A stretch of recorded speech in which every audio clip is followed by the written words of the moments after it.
Salve, salve galera, como é que vocês estão? Professor Israel aí novamente, na nossa segunda aula sobre a ascensão do fascismo ali na Itália. Na nossa aula anterior, nós estávamos discutindo o quê? Sobre os antecedentes. Agora, nós iniciamos ali e vamos analisar como que se deu a ascensão do Partido Fascista ali no contexto italiano.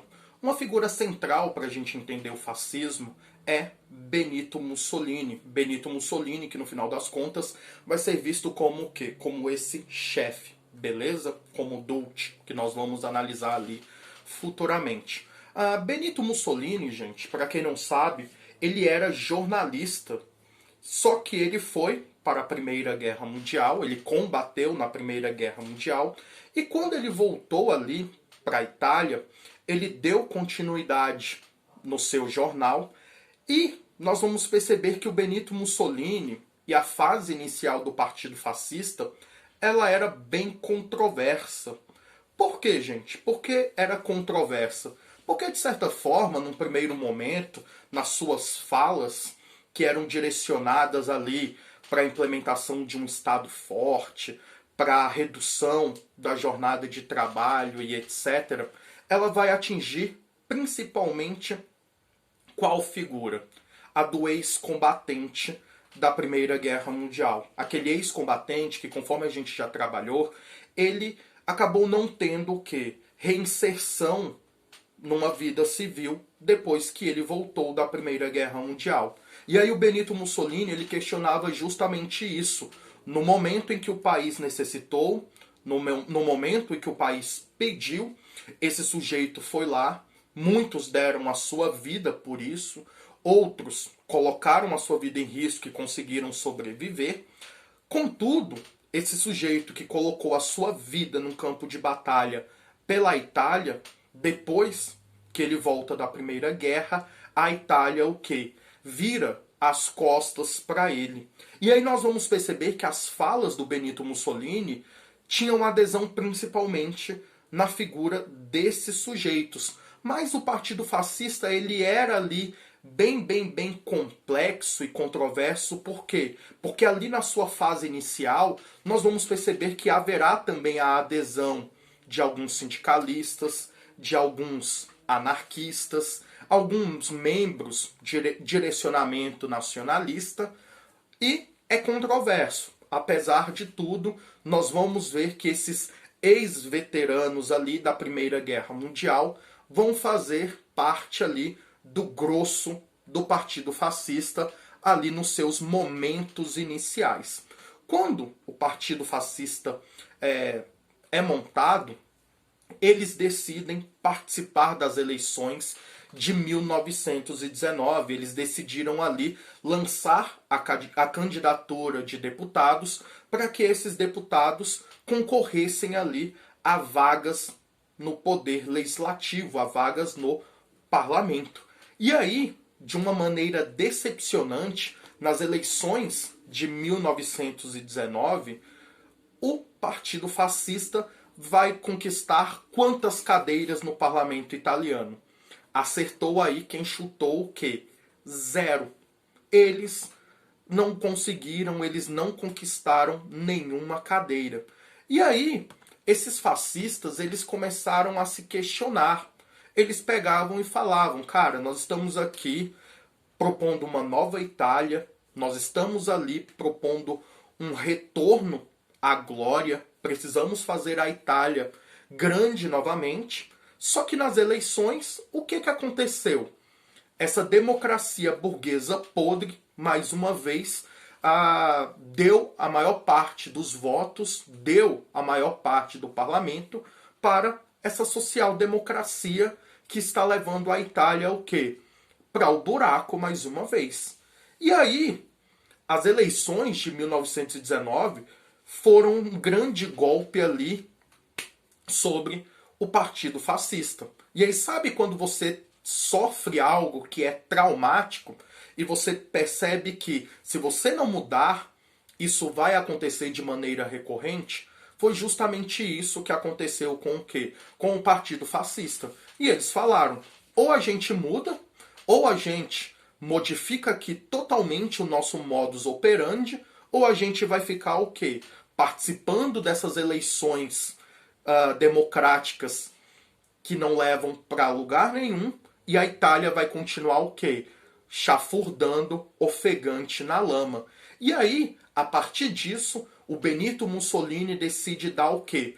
Uma perspectiva ou um modus operandi de paramilitarismo ali para o partido fascista. Nós vamos perceber a partir dali a formação dos fácios de combatimento ou os esquadrões de combate, também conhecidos como o quê? Como os camisas negras. O partido fascista, ele vai se organizar a partir de agora segundo o quê? Segundo esses ideais paramilitares. Quando eu falo de algo que é paramilitar, é uma organização que tem moldes militares, que tem uma uniformização, que tem uma ideia de hierarquia, que tem uma ideia de disciplina, que eles vão ali se comportar como se fossem de fato militares, mas eles são civis.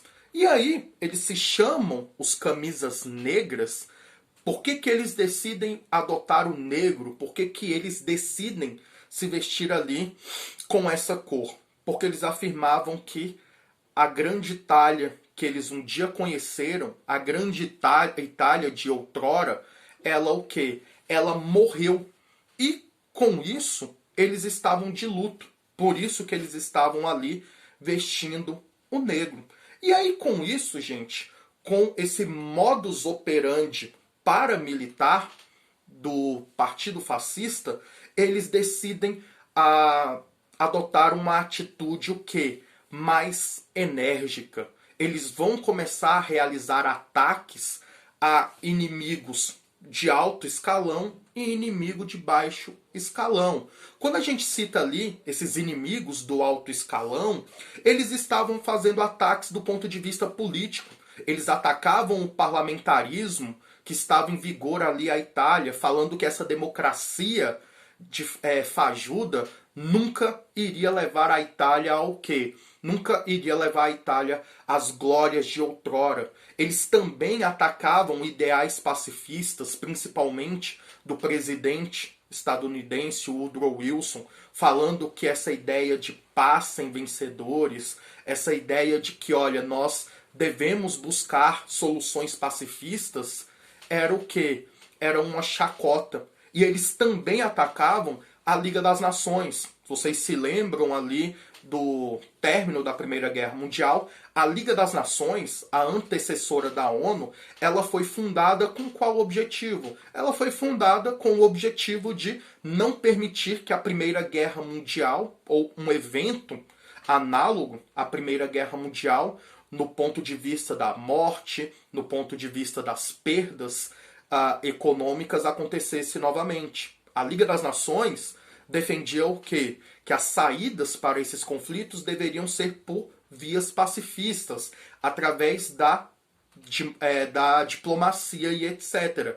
Os fascistas, eles atacavam isso ali com todas as forças possíveis. Eles repudiavam o parlamentarismo, eles repudiavam a Liga das Nações, eles repudiavam de forma geral o quê? Essas ideias pacifistas.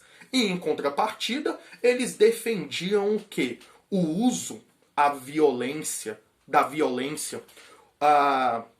Eles defendiam um militarismo exacerbado, afirmando que a guerra era a única maneira de fazer a Itália grande novamente. Eles exaltavam essas conquistas militares que poderiam tornar a Itália grande novamente. E que a grande chave disso seriam o quê? Seriam as forças armadas, seriam o militarismo. Mais uma vez, vocês lembram lá das aulas anteriores, nós vamos perceber uma beligerância, ou seja, uma fala voltada para a guerra por parte desses fascistas.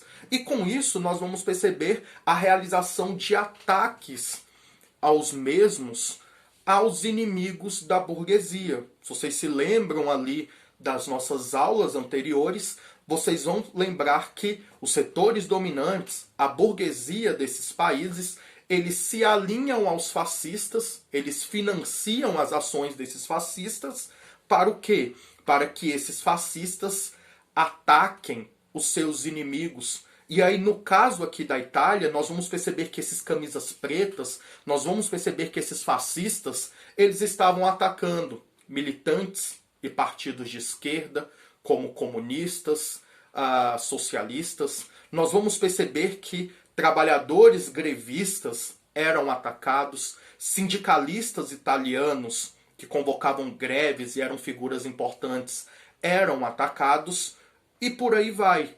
Professor, mas esses caras atacavam como assim? Esses fascistas, gente, eles linchavam essas pessoas. Casos mais extremos nos mostram que esses membros da esquerda, eles eram mortos. Se existia ali algum jornal, algum meio de comunicação que tinha um viés, que tinha uma diretriz pró-esquerda, esses jornais, essas rádios eram atacadas também. Mas, professor, o cara chegava lá, matava outro e nada acontecia? Não. Por quê? Porque o financiamento burguês é muito importante nesse contexto. A burguesia, ela, inclusive, esses setores dominantes, inclusive, eles ali pagavam propinas para os policiais italianos, para que quando acontecesse algo do tipo, quando um camisa preta matasse um membro da esquerda, o que acontecia? Nada. A polícia simplesmente fazia vista grossa, simplesmente passava o pano e nada acontecia ao quê? Nada acontecia a esses camisas pretas. E aí com isso, gente, com essas falas, com esses ataques, nós vamos perceber que o número de fascistas ou o número de membros do partido fascista, ele vai aumentar muito ali nesses 2 anos que sucederam à eleição de 1919. Em 1921, o Partido Fascista já tinha 300 mil membros. Foram ali o quê? Aqueles entusiastas, foram ali aqueles simpatizantes que não eram o quê? Que não eram membros oficiais. E aí, com o aumento do número de membros do Partido Fascista, nós vamos perceber o quê? Que agora sim eles tinham respaldo, um respaldo de uma parcela importante, de uma parcela interessante da sociedade italiana. E um divisor de águas para os fascistas vai ser justamente um episódio conhecido como a Marcha sobre Roma, que vai acontecer em 1922. Benito Mussolini, ele vai dialogar ali com o rei Vítor Emanuel III, que era o rei da Itália, e ele vai fazer claras ameaças. Se nós quiséssemos, nós iríamos fechar o parlamento italiano agora com os camisas pretas. E aí, gente, a Itália vivia o quê? Um clima de instabilidade política cada vez maior com as ameaças desse partido fascista. E aí, o que o Benito Mussolini queria? Era óbvio que ele queria poder político, coisa que os fascistas não tinham ali nos moldes do parlamentarismo, nem no executivo. Para tentar ali apaziguar os ânimos, o que o rei Vítor Emanuel III vai fazer? Ele vai conceder um ministério para o Benito Mussolini, para que ele ali se instalasse com membros do partido fascista. Enquanto isso, estava acontecendo a chamada Marcha sobre Roma. A Marcha sobre Roma foi ali um episódio em que 50 mil camisas negras embaixo de chuva, na capital italiana, Roma, decidem marchar, e eles estavam protestando pelo quê? Eles estavam protestando para que Benito Mussolini se tornasse o primeiro-ministro da Itália. Professor, isso foi um momento de divisor de águas? Foi. Porque nas eleições seguintes, 5 anos depois, a de 1924, nós vamos perceber que os fascistas, eles conquistaram o quê? A maioria do parlamento italiano. Nas eleições de 1924, os fascistas conseguiram eleger 3/4, aliás, eles conseguiram 3/4 dos votos dentro da Itália. Contudo, nós vamos perceber que essas eleições elas foram o quê?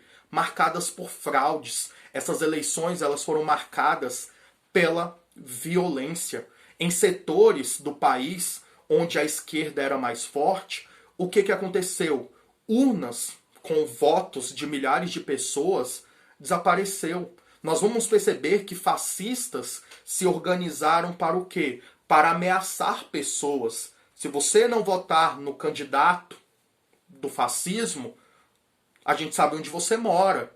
Alguns candidatos, inclusive, foram linchados. E aí, gente, nós vamos perceber o quê? Que essas eleições, elas foram altamente fraudulentas. Uma série de atitudes antidemocráticas foram o quê? Foram postas em prática. E aí é óbvio, gente, que com a oposição sendo massacrada, nós vamos perceber que os fascistas conquistaram a maior parte dos votos. Mas é bom frisar, eles não conquistaram todos os votos. Deputados da oposição conseguiram ser o quê? Conseguiram ser eleitos. E aí é óbvio que esses deputados iriam denunciar as fraudes que aconteceram nas eleições daquele ano.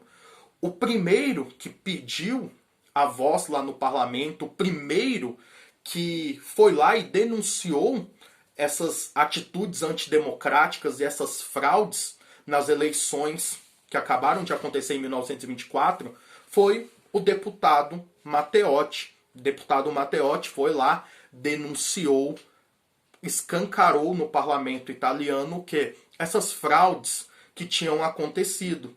E aí, obviamente, né, numa linha de pensamento fascista, a democracia não vale de nada, a oposição ela tem que ser exterminada. Alguns dias depois, o deputado Matteotti, ele foi o quê? Ele foi encontrado morto. E, obviamente, sabemos por que ele morreu, não é verdade? Ele morreu porque ele denunciou os fascistas. Ou seja, gente, através de uma perspectiva paramilitar, de ameaças e atitudes antidemocráticas, o partido fascista chega ao poder ali na Itália. Mas pode piorar? Sempre pode piorar, gente. Mas isso nós vamos debater o quê? Nós vamos debater na nossa aula seguinte. Beleza? Muito obrigado a todos, gente, e até mais.